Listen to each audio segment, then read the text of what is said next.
My name is Edmond Gabo po. 19 years old from Landayan branch po, and then mag-7 months na po dito.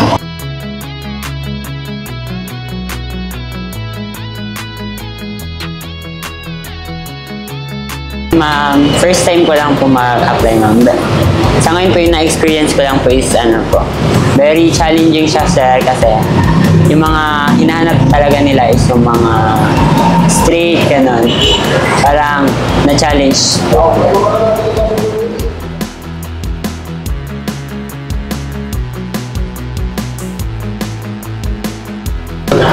Sa ngayon po, wala pa naman po na di-discriminate kita.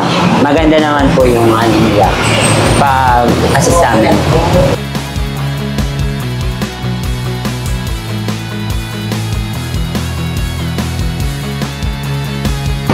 Yun sir, tiwala lang sila sa sarili nila na kaya nila yung gusto nilang gawin. Maniwala lang sila sa kaya nila po.